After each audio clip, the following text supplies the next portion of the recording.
Fernando Araujo एक सीधा साधा इंसान है जो दिन रात चरस फूकता है। उसका मानना है कि क्रिएटिविटी का सीधा कनेक्शन आपके ब्रेन से है, विच इज ट्रू।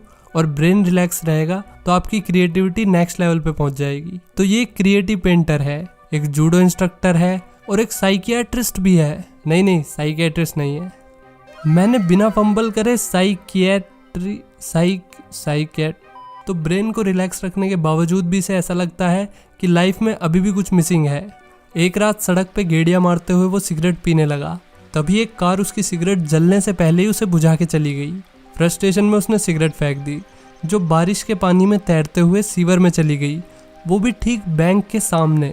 तभी उसके दिमाग में एक पागलपन वाला आइडिया आया। अगले दिन वो अपने एक दोस्त सेबेस्टियन के पास गया, जो कि एक सिविल इंजीनियर था। फर्नांडो ने उसे बैंक लूटने का आइडिया बताया। सेबेस्टियन को उसका आइडिया पसंद तो आया, लेकिन इस आइडिया को रियलिटी में बदलने के लिए उन्हें काफ़ी एक्सपेंसिव टूल्स और इक्विपमेंट्स चाहिए थे, और ये चीज़ें आएंगी पैसों से, जो इन दोनों में से किसी के पास भी ना था। इसलिए फर्नांडो पैसे वाली पार्टी डिबाउजा के पास गया, लेकिन हकीकत में डिबाउजा कंगाल था। मैंने आईफोन भी किस्तों पे लिया था और अब मुझसे उसकी किस्त भी ना भरी जा रही, तो मेरी तरफ से तो ना है। लेकिन उसने फर्नांडो को अपने दोस्त मारियो के पास जाने के लिए कहा। मारियो तो नेक्स्ट लेवल फिल्म है। वो रात को एक कंपनी से चोरी करके ऐसे निकल रहा जैसे अपने ससुराल से निकल रहा हो। अगले ही पल उसकी सासू माँ ने उसे देख लिया। अरे आपने तो मुझे डरा ही दिया। मैं तो यहाँ कुछ फाइल्स लेना आया था। वो क्या है ना, मैं यहाँ पर नया आया हूँ, इसलिए फाइल ढूंढने में थोड़ा टाइम लग गया।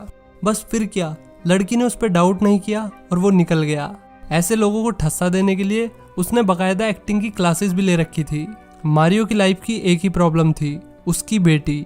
नहीं, मतलब उसकी बेटी प्रॉब्लम नहीं थी, बल्कि उसकी बेटी उसके कर्म देखते हुए अब उस पर बिल्कुल विश्वास नहीं करती थी। ये थी प्रॉब्लम। वो अपनी बेटी से बहुत प्यार करता था और उसकी नज़र में वापस से हीरो बनना ही उसका सबसे बड़ा गोल था। खैर, मारियो बेशक चोर हो, लेकिन उसका फाइनेंशियल मैनेजमेंट बहुत अच्छा था। वो अपनी चोरी के पैसों को बचा के रखता था। इसलिए फर्नांडो उससे मिलता है ताकि वो मारियो को बैंक की लूट के प्लान में शामिल कर सके। मारियो इसके लिए शुरू में तैयार नहीं हुआ, लेकिन फर्नांडो ने उसे ये कह के कन्विंस कर लिया कि इसके बाद उसे कभी भी चोरी नहीं करनी पड़ेगी। अब फर्नांडो उसे ड्राइव करके बैंक के सामने ले गया, जहां उसने सीवर को नापने के लिए मेजरिंग टेप डाली। ये काम वो ठीक बैंक के सामने कर रहा था, और ऐसा करने की हिम्मत उसे कहाँ से मिल रही थी ये आपको पता ही है। इसके बाद वे दोनों मेजरिंग टेप का नीचे वाला हिस्सा देखने के लिए सीवर में गए। फर्नांडो ने थोड़ी कैलकुलेशन करने के बाद बताया कि वे मिलेनियर बनने से सिर्फ 18 मीटर दूर है। अब मारियो, डिबाउजा और फर्नांडो साथ में बैठ के आगे प्लान डिस्कस कर रहे थे। वे लोग बैंक के नीचे टनल खोदने वाले थे, लेकिन बैंक के अंदर सभी रूम्स में मोशन सेंसर लगे हुए थे। फर्नांडो उनके लिए भी तैयार था। मोशन सेंसर मूवमेंट डिटेक्ट नहीं करते हैं, बल्कि वे तो सिर्फ टेम्परेचर में होने वाले बदलाव को डिटेक्ट करते हैं। इसलिए फर्नांडो ने एक ऐसा सूट बनाया जिससे वे लोग मोशन सेंसर को चकमा दे सकते थे। अब बस एक ही प्रॉब्लम थी, उन्हें ये नहीं पता कि बैंक वोल्ट को खोलना कैसे है। इसलिए अगले दिन ये लोग बैंक जाते हैं। फर्नांडो पार्किंग लॉट की पिक्चर्स लेने लगा। पार्किंग एरिया बैंक के ठीक पीछे था। अब वो सेबेस्टियन के साथ बैंक के अंदर आ गया, जहाँ सेबेस्टियन अकाउंट खुलवाने का दिखावा कर रहा था। वहीं फर्नांडो ठस्से में बैंक की पिक्चर्स ले रहा होता है। तभी उसने देखा कि पुलिस की गाड़ी आई है। वो तुरंत अपना कैमरा जेब में रख के वहां से जाने लगा, लेकिन सिक्योरिटी वाले ने उसे रोक लिया। क्या कोई प्रॉब्लम है? आप जरा मेरे साथ आइए सर। सिक्योरिटी वाला उसे चेकिंग के लिए लॉकर के ठीक सामने ले गया। सो यहाँ में पता चलता है कि सिक्योरिटी की नज़र में आना भी प्लान का हिस्सा था, ताकि फर्नांडो बैंक के लॉकर रूम तक पहुँच सके। सिक्योरिटी वाले भैया ने कैमरा को अच्छे से मोलेस्ट किया, हर तरफ से छू के देखा, पर उसे फोटोज नहीं मिली, क्योंकि फर्नांडो ने चिप को हाथ में छिपा रखा था। इसके बाद फर्नांडो ने बैंक का नक्शा ड्रॉ किया। शायद इसने इसी दिन के लिए पेंटिंग सीखी थी। फर्नांडो ने प्लान बनाया कि ये इस छोटे रूम से बैंक में एंट्री करेंगे। अगले दिन ये टनल से बैंक की दूरी को कैलकुलेट करने के लिए एक एटलस साइकिल का इस्तेमाल करते हैं। साइकिल का पहिया जितनी बार भी घूमेगा उसी हिसाब से दूरी कैलकुलेट करी जाएगी।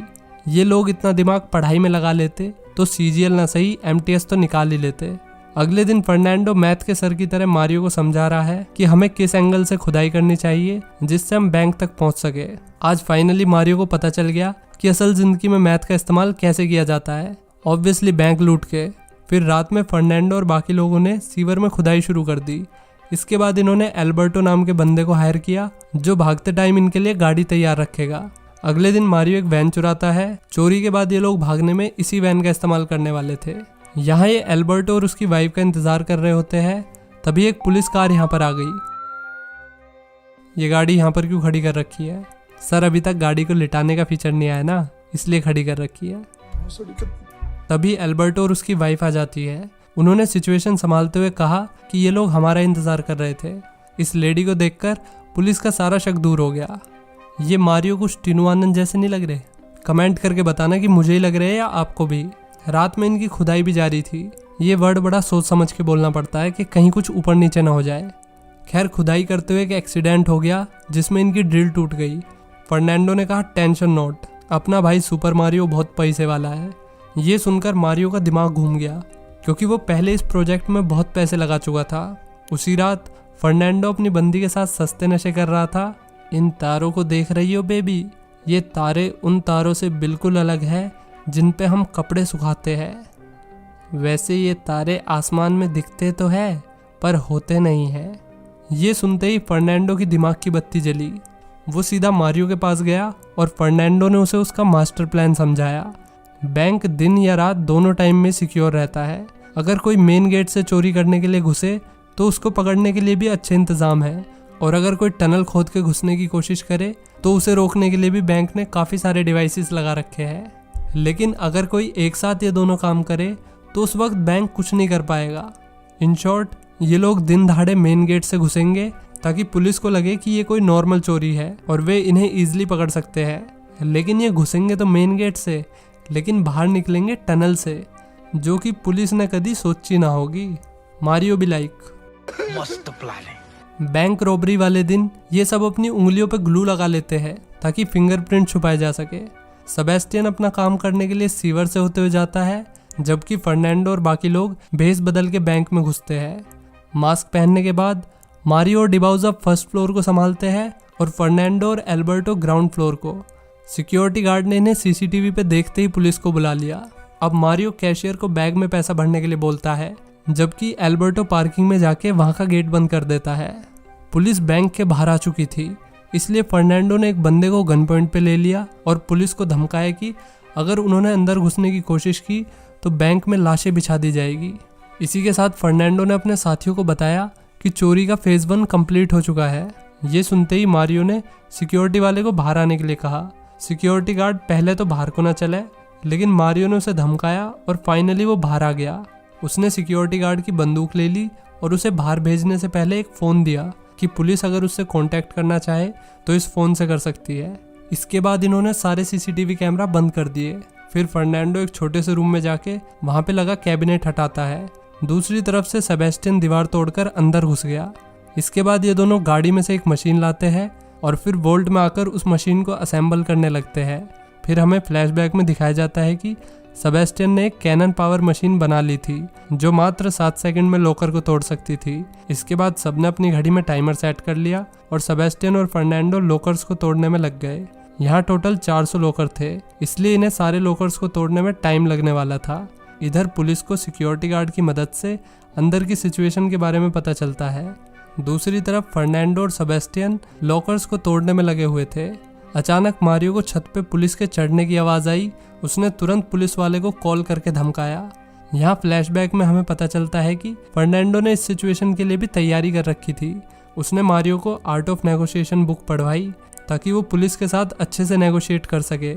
मारियो ने कैप्टन से कहा कि अगर जनता की जान प्यारी है तो अपने आदमियों को छत से वापस बुला लो। कैप्टन ने वैसा ही किया जैसा मारियो ने उससे करने को कहा था, लेकिन फिर भी उसने 2 स्नाइपर्स को सामने वाली बिल्डिंग में भेज दिया ताकि मौका मिलने पर चोरों का भेजा उड़ाया जा सके। सुपर मारियो ने सरकारी वकील से मिलने की डिमांड करी। कैप्टन ने उससे कहा कि वकील 1 घंटे में यहाँ पर पहुंच जाएगा। इधर फर्नांडो और सेबेस्टियन अभी तक कई सारे लॉकर्स तोड़ चुके थे जिनमें बहुत सारा कैश, गोल्ड और कीमती चीजें थी। ऊपर एक फोन बजता है। ये फोन दादी का था। दादी ने बताया कि आज उनका बर्थडे है। ये सुनते ही मारियो दादी के पास बैठ गया। वैसे भी बुढ़िया के पास कम ही बर्थडे बचे थे सेलिब्रेट करने के लिए, इसलिए मारियो ने एक जने से चॉकलेट लेके दादी का बर्थडे सेलिब्रेट कर दिया और फिर बर्थडे गिफ्ट के तौर पर दादी को बाहर भेज दिया गया। इसके बाद सरकारी वकील भी आ गया। जैसे ही सरकारी वकील ने मारियो से बात करी, मारियो उसे गाली देने लगा और कहने लगा कि मुझे इससे कोई बात नहीं करनी है। अब मारियो अपने वकील से बात करना चाहता था। जब कैप्टन ने उससे उसके वकील का नंबर मांगा तो मारियो ने वहाँ के ही किसी हॉस्टेज का नंबर दे दिया और फिर आवाज़ बदलकर खुद का ही वकील बनकर कैप्टन से बात करने लगा ताकि उसके साथियों को थोड़ा और समय मिल सके। अब मारियो फर्स्ट फ्लोर पे हॉस्टेजेस को संभाल रहा था, जबकि फर्नांडो और बाकी लोग लूट के सामान को टनल में ट्रांसफ़र कर रहे थे। तभी बाहर कैप्टन की नज़र सीवर पर पड़ी और उसने आइडिया लगा लिया कि लुटेरों ने बाहर निकलने का दूसरा रास्ता बना लिया है। इसी बीच लूट का सामान बोट में चढ़ाने के बाद फर्नांडो ने अपने सारे हथियार पुलिस के लिए वॉल्ट में छोड़ दिए। तभी हमें फ्लैशबैक में दिखाया जाता है कि उनके सारे हथियार नकली थे, क्योंकि फर्नांडो किसी को भी हर्ट नहीं करना चाहता था, इसलिए वो लोग नकली हथियार लाए थे। इसके बाद मारियो होस्टेजेस को फर्स्ट फ्लोर पे छोड़ के फर्नांडो के पास आ जाता है। मारियो के जाने के बाद होस्टेजेस को जैसे ही मौका मिला उन्होंने अपने फ़ोन उठाए और बाहर खड़े अपने रिश्तेदारों को फ़ोन करने लगे। ये देखते ही कैप्टन ने एक टीम को बैंक के मेन गेट से अंदर भेजा, जबकि दूसरी टीम को सीवर के रास्ते से जाने के लिए कहा। सुपर मारियो वहाँ फटाफट पोछा लगा के टनल से होते हुए अपने साथियों के पास आ गया। यहाँ पर हमें एक और फ्लैशबैक दिखाया जाता है। फर्नांडो जानता था कि पुलिस सीवर के बारे में पता लगा लेगी, इसलिए उन्होंने सीवर के मुंह पे एक बांध बना दिया जिससे वे पानी के बहाव की अपोजिट डायरेक्शन में जा सके, वो भी एक मोटर बोट से। दूसरी तरफ कैप्टन उस रूम में पहुंच गया जहाँ पे टनल था। लुटेरों ने टनल का मुंह एक बॉम्ब से ब्लॉक कर रखा था। हालांकि कैप्टन को पता चल गया कि लुटेरों के दूसरे हथियारों की तरह ये बॉम्ब भी नकली है, लेकिन अब ये सब जानने के लिए बहुत देर हो चुकी थी, क्योंकि लुटेरे बहुत ही समझदारी से अपने दिमाग का 100% इस्तेमाल करते हुए यहाँ से निकल गए थे। अब इनके पास चोरी का इतना पैसा था जितना पॉलिटिशियंस के पास भी नहीं होता। इन्होंने पैसे को आपस में बराबर बांट लिया।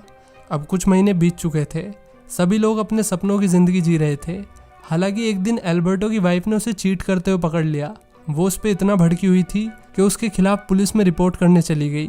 उसने पुलिस को बैंक रॉबरी के बारे में भी सब कुछ बता दिया, जिसकी वजह से एक एक करके सब पकड़े जाने लगे। इसके बाद हम मारियो को देखते हैं, जो अपनी बेटी के साथ अपने रिश्ते अच्छे करके सुपर मारियो बन गया था। वो बहुत खुश था। उसकी असली खुशी उसकी बेटी थी, जिसके पास वो फाइनली लौट आया था। अगले ही पल उसने टीवी चला के देखा तो उसकी सारी खुशी मिट्टी में मिल गई। उसने बालकनी से बाहर देखा, पुलिस उनके घर की तरफ बढ़ रही थी। इसके बाद उसने अपनी बेटी को ज़बरदस्ती बाथरूम में बंद कर दिया। वो नहीं चाहता था कि उसकी बेटी अपने बाप को इस हाल में देखे, पर पुलिस ने तो उसकी बेटी को भी नहीं छोड़ा। उन दोनों को हथकड़ी लगाकर ज़मीन पर लेटा दिया गया। दूसरी तरफ फर्नांडो, जो कि किसी पहाड़ी एरिया में कैंपिंग कर रहा था, उस तक भी पुलिस पहुंच गई थी। ये अंकुरवारी को जैसे दिखने वाले पुलिस ऑफिसर ने फर्नांडो से उसकी आईडी मांगी। अल पचिनो जैसे दिखने वाले फर्नांडो ने कहा कि मैं अपना पर्स तो घर पर ही भूल आया हूँ। उसका झांसा काम नहीं आया और उसे भी पकड़ लिया गया। हालांकि 1 साल 7 महीने के बाद उसकी सज़ा पूरी हो गई। जेल के बाहर मारियो अपनी लग्जरी कार में उसका इंतज़ार कर रहा था। फर्नांडो ऐसी सिचुएशन के लिए भी पहले से ही तैयार था, जिसमें अगर वे पकड़े गए तो भी उन्हें कम से कम सज़ा मिले। इसलिए उसने असली हथियारों की जगह नकली हथियार इस्तेमाल किए थे। और जैसे कि बैंक सेफ्टी डिपॉजिट्स के कोई रिकॉर्ड नहीं रखता था, इसलिए उन्हें कभी पता ही नहीं चला कि एक्चुअल में कितना पैसा चोरी हुआ था। माना जाता है कि ऑलमोस्ट $25 मिलियन चोरी हुए थे और उसमें से सिर्फ 1.5 मिलियन ही रिकवर हो पाया, जिसका मतलब है कि चोरों ने अपनी लूट का एक मोटा हिस्सा छुपा दिया था, जिसे उन्होंने बाहर निकल के एंजॉय किया। और जैसे कि बैंक के पास सेफ्टी डिपॉजिट्स के रिकॉर्ड नहीं थे, इसलिए पुलिस लुटेरों के खिलाफ एक मजबूत केस नहीं बना पाई और वे सब जल्द ही जेल से रिहा हो गए। वेल, आज के लिए इतना ही। मिलते हैं नेक्स्ट वीडियो में। Till then take care, bye bye.